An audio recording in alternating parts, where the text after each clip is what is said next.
এফটিকে এর মাধ্যমে বা ফিল্ড টেস্টিং কিটের মাধ্যমে জলের পিএইচ পরীক্ষা।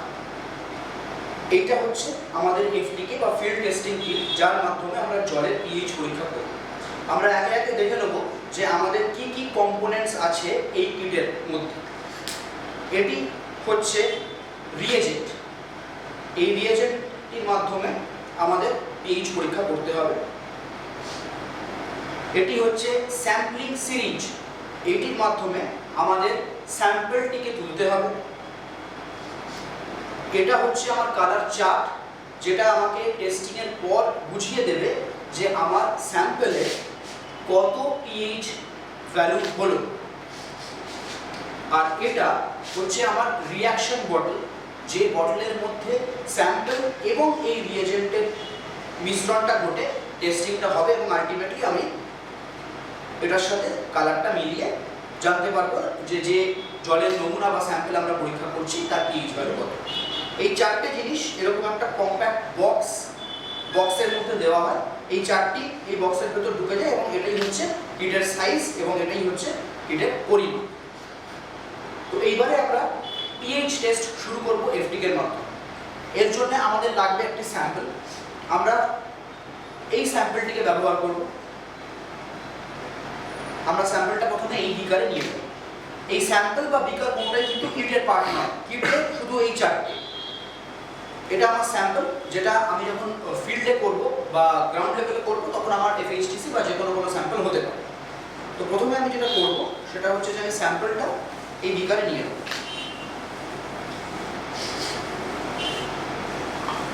এক্ষেত্রে বলে রাখি যে বিকারটি আগেই স্যাম্পল দিয়ে ধোয়া আছে। যদি না থাকে তাহলে যে পাত্রেই আপনারা স্যাম্পলটা নেবেন সেই পাত্রটাকে স্যাম্পল দিয়ে ধুয়ে নেওয়া, ভালো করে রিন্স করে নেওয়াটা আবশ্যক। আর এটা হচ্ছে আমার রিঅ্যাকশন বটল। তাহলে এই স্যাম্পলটা আমি এই রিঅ্যাকশন বটলে ঢালবো এই সিরিঞ্জের মাধ্যমে। দেখুন সিরিঞ্জের ক্যাপাসিটি দেখাচ্ছে 5 ml, 5 ml।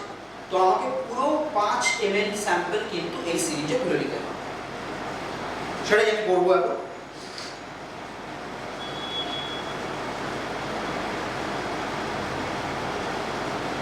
আমি 5 ml স্যাম্পল এই সিরিঞ্জে তুলে নিই। এটা আমার স্যাম্পল। এইবারে আমি রিঅ্যাকশন বটলটা খুললাম এবং এই 5 ml স্যাম্পল আমি এই রিঅ্যাকশন বটলের মধ্যে দিয়ে দেব।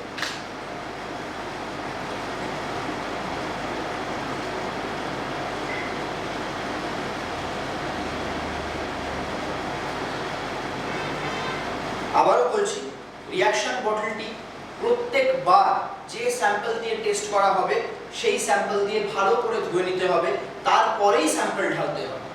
বিনা ধোয়া না ধুয়ে কোনো রিঅ্যাকশন বটল ইউজ করা যাবে না। আমার কাছে আমি যখন ফিল্ডে কাজ করব তখন আমার কাছে স্যাম্পল থাকবে, যে স্যাম্পল আমি পরীক্ষা করব আমি সেই স্যাম্পল দিয়েই রিঅ্যাকশন বটল দেবো, তারপর আমি টেস্টিং এর জন্য যাব। এক্ষেত্রে আমার রিঅ্যাকশন বটল আগে থেকে ধোয়া আছে স্যাম্পল দিয়ে, সেই জন্য আমি সেই প্রসিডিউরটা দেখালাম না। এইবার আমার এই রিয়েজেন্টের কাজ, এর পিএইচ রিয়েজেন্ট। এই রিয়েজেন্ট আমাকে পর 5 ড্রপ 1 by 1 5 ড্রপ এই স্যাম্পলের ভেতর দিতে হবে। প্রথমে আমি রিয়েজেন্টটাকে খুলে নেব, তারপর আমি রিঅ্যাকশন বটলটা খুলে। এবার আমি গুনে গুনে 5 ড্রপ এর মধ্যে ফেলবো।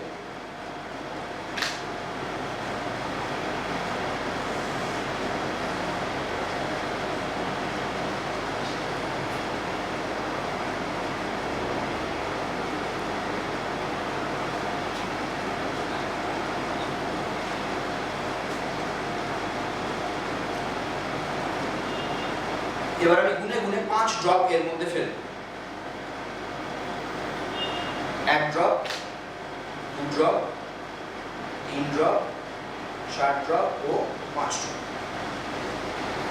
5 ড্রপ রিয়েজেন্ট আমি এই স্যাম্পলের মধ্যে দিয়ে দিলাম। এবার আমি ভালো করে স্যাম্পলটিকে এবং রিয়েজেন্টটিকে গুলিয়ে নেব, যাতে এটা একটা হোমোজিনিয়াস মিক্সচার হয়। হোমোজিনিয়াস মানে উপর থেকে নিচ পুরোটা সমান। এবার দেখতে পাচ্ছি আমি যে স্যাম্পলে একটা কালার ডেভেলপ করেছে, একটা লাইট বা একটা ডার্ক শ্যাওলা মতো কালার ডেভেলপ করেছে। এবার এই কালারটাকে আমি মেলাবো আমার কালার চার্টের সাথে। এই যে কালার চার্ট এবং এই আমার স্যাম্পল, আমি দেখতে পাচ্ছি যে কালার চার্টে যেটা 7 তার সাথে আমার এই স্যাম্পেলের কালারটি হুবহুভাবে মিলে যাচ্ছে। কাজেই আমার এই স্যাম্পেলের পিএইচ ভ্যালু 7।